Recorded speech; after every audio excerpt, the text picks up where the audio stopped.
Well, this is fun. I appreciate the opportunity to speak all together about this volume and our various contributions. I was thinking about how to present my piece, and it's so dependent upon making points about death and love and the death drive through Sally Rooney's book that I thought I would present mostly sort of a mini version of it. Um, so my chapter is entitled "Till Death Do Us Part: Lacking in Love or Loving Lack."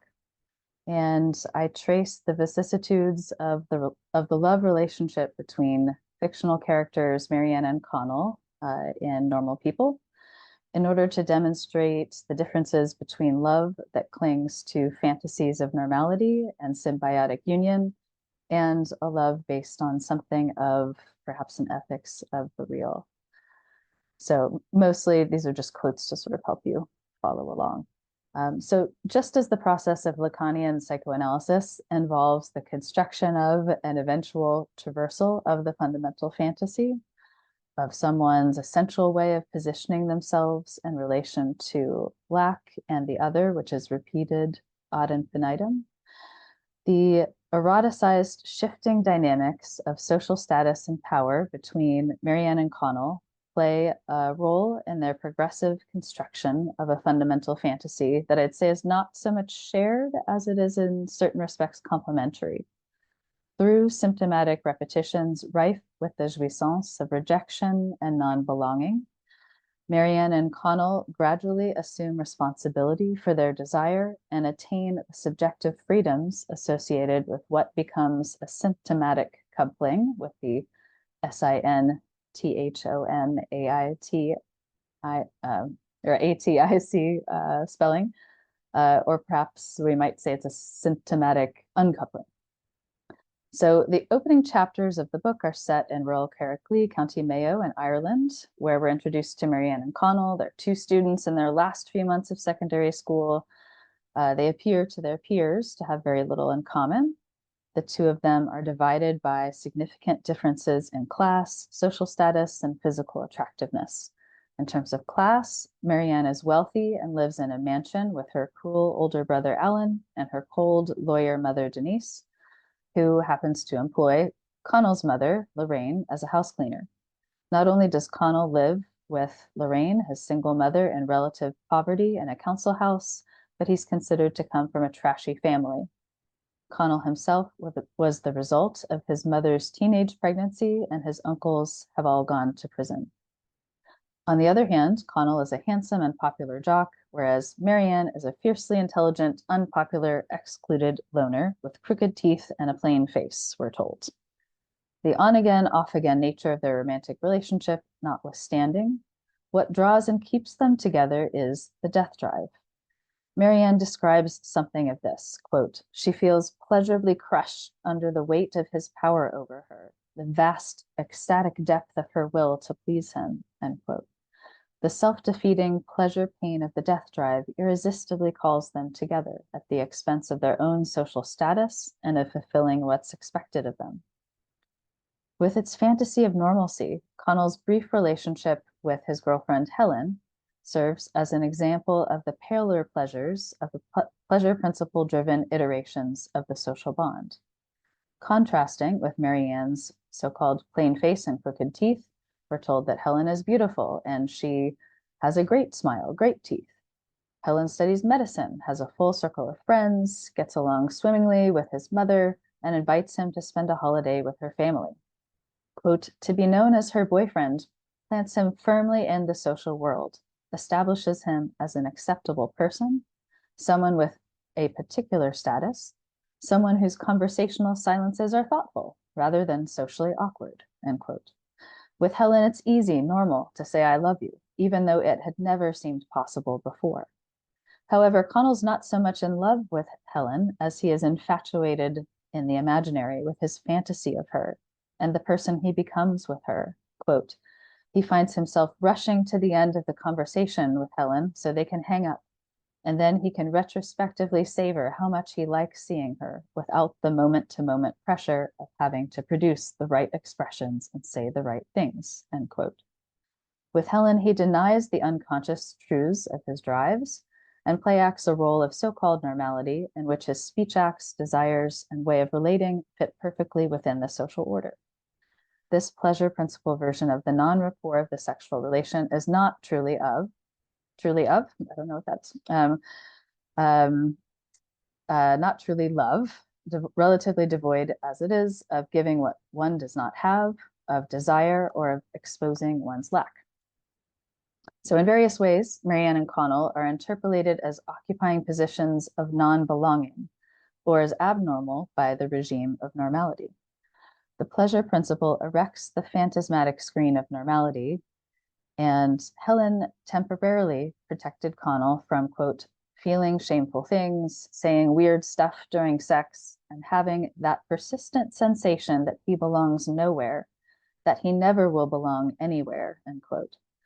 The death drive, on the other hand, unites Connell and Marianne through their sharing the same spiritual injury, such that, quote, neither of them could ever fit into the world, end quote.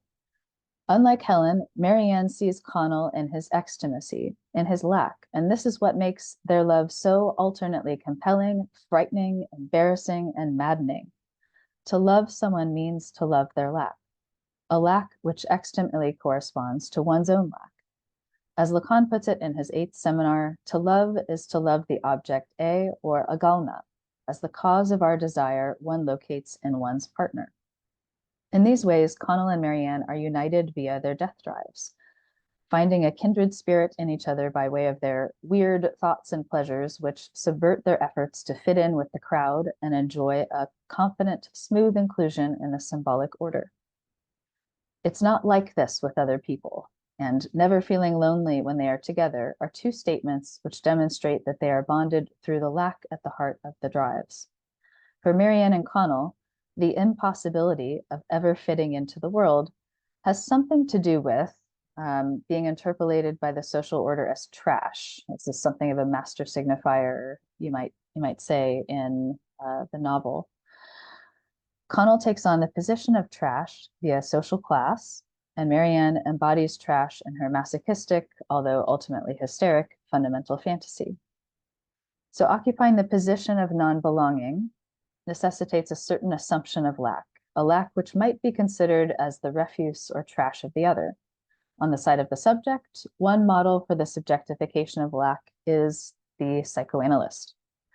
Lacan, in Television in 1974, speaks to the psychoanalyst's occupation of the position of lack, of playing the role of the object A, alternately calling the analyst's position as that of the saint or trashitas. Having subjectified lack, the analyst stands in for the unconscious, or trash perhaps, insofar as it is that which the analysand would prefer to throw away. To act like a saint is to embody a way of being comfortable with lack, with the object A and the unconscious. On the side of the other, a subjective position of non-belonging is what Todd McGowan, for instance, in his book, The Racist Fantasy from 2022, emphasizes is ultimately an ethical stance that refuses to participate in the surplus jouissance, racist and otherwise, that comes from taking part in the capitalist discourse's disavowal of the lack in the other. So there's a certain sort of subjective freedom for a couple that's united in non-belonging, whereas some couples are united in belonging to the world, enjoying symbolic success or privilege, or the community found in religious congregations or fandom of sports teams. Other couples find themselves bonded through their shared status as misfits, racialized others, or some other category of reject of the social order. From this latter category, we have the prototypical lover's proclamation, "It's us against the world." A couple who adopts this rallying cry are not necessarily occupying the ethical position of non-belonging, however, that's elaborated by McGowan, since the social reject can function as a position within the dominant ideologies of the big other. And as such, couples can bring bad faith to their supposed status as rebels on the fringes of society. So although the ways in which Connell and Marianne respectively feel interpolated by the social order as trash do correspond to positions of non-belonging, When the two of them initially avoid facing, much less subjectifying their own desire, we could say these positions of non-belonging constitute symptomatically restricted subjective positions. And through a process of subjectifying their desire, embracing lack, they shift from a love which is symptomatic to one which is the other spelling of symptomatic. So Marianne, I'm just going to trace some of these briefly, initially plays the role of the anal object of the trash and idolizes Connell, whose superior attractiveness, athletic ability, and social status renders him in possession of the phallus. As an hysteric, quote, she felt she would do anything to make him like her, end quote. Just prior to their first kiss, Connell says, quote, I think it would be awkward in school if anything happened with us. And Marianne is the one who suggests that the nature of their relationship could be a secret no one would have to know. So she initiates this perverse pact of sorts, allowing herself to be alternately treated as loved and as trash to be thrown away as soon as the representatives of the socio-symbolic matrix are present. In turn, Connell takes up the role of uncastrated master figure and incarnates the object of the invocatory drive, of the voice as superego, when after their first kiss he commands her to keep their kiss a secret. Marianne gives herself over to Connell and masochistically enjoys the position of the anal object. The first time they have sex, she is on her hands and knees and then says thanks afterwards, as though Connell had rendered her an undeserved favor. Marianne's formula for a sexual relationship might be said to closely adhere to the formula for the varieties of fantasy in Freud's A Child is Being Beaten. Although Marianne's father is dead, her remaining family members, her brother and mother, either ignore her or demean and abuse her in clear demonstrations of jouissance. And of course, just because a father is dead doesn't mean that they're not psychically present. The child who is beaten is paradoxically assured of her place in the other's heart through the passion that inspires the beating. She is special precisely insofar as she, as trash, is paradoxically powerful as an object of disgust that inspires jealous rage, beatings, and the poundings of fists. First, Marianne begins by unconsciously wanting to be hurt, to be thought of as nothing, to be seen as nothing special, dirty secret, an outsider not fit for Connell to acknowledge in public. As such, she orchestrates taking up the passive position of the drive, seeking to make herself the degraded object. Her first movement into a more active subjective stance is initiated when Connell asks the popular girl Rachel to the Debs dance instead of Marianne. In this symptomatic act, Connell's death drive sabotages his desire to be with Marianne. This desire quickly becomes retroactively clear to him when he entered a period of low spirits. He had recurring dreams about being with Marianne again, from which he would, quote, wake up feeling so depressed he couldn't move a single muscle in his body, end quote. Connell's depression is here demonstrative of Lacan's formulation of it in television as a moral failing or a moral weakness, which is, he says, ultimately located only to thought, that is, in the duty to be well-spoken, to find one's way in dealing with the unconscious, end quote. In other words, Connell's depression indicated his failure to acknowledge, take responsibility for, and act in accordance with his unconscious desire. In turn, Connell's symptomatic act awakens Marianne's desire to be acknowledged as special to Connell and her refusal of a position of pure refuse. So I'm going to speak very briefly about some of the subsequent permutations of their relationship. So they both attend Trinity College, Dublin, where through a reversal of their power dynamic, Marianne has become an accepted member of a popular social group, quote, suddenly has a cool boyfriend, and Connell is the lonely, unpopular one, end quote. Marianne is now regarded as looking pretty and being worthy of having friends, whereas Connell feels ashamed of his poverty and feels his lack of wealth makes him a social outsider. Even as they resume their sexual relationship one drunken night, both continue to suffer from insecurities that lead them to try to hide their lack and their desire for one another. Each of them fail to take up the ethics of le bien dire, the well-spoken, and through a miscommunication typical of the genre of romantic comedy, they sever their connection once again, preferring to assume that the other doesn't want them as they are over risking exposure of their desire. As an aside, we might say the important thing here in a love relationship is for each of them to take up the ethics of the well-spoken instead of the ethics of the good communication, the non-rapport denying good communication that's so prevalent in our times.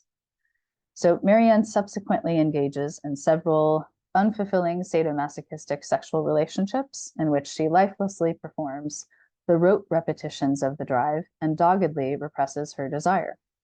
As an object of litter of the anal drive, the phallic male other brings the voice, and she gets herself superegoically commanded and denigrated.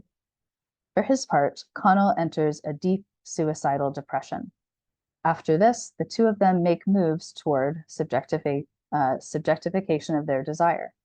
Marianne exits her sadomasochistic relationship, repelled when her partner claims to love her.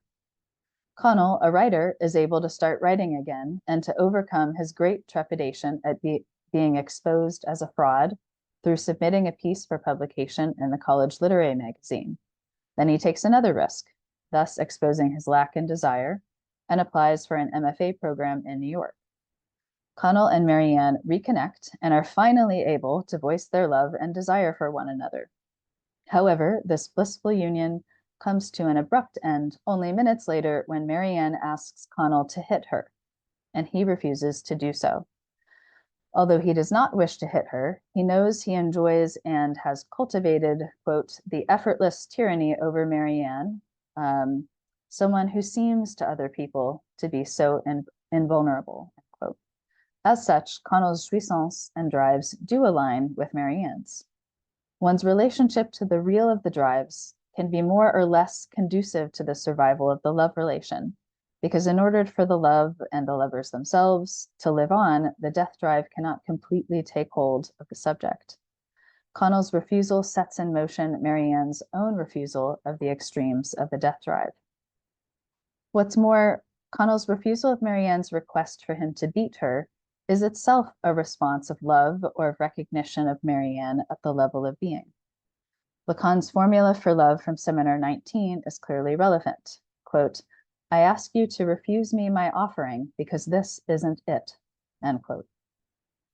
At the heart of Marianne's beating fantasy is a man, a powerful master figure who could beat her, but instead holds himself back. Connell reads the desire behind Marianne's demand, and there is a correspondence between her lack and his own.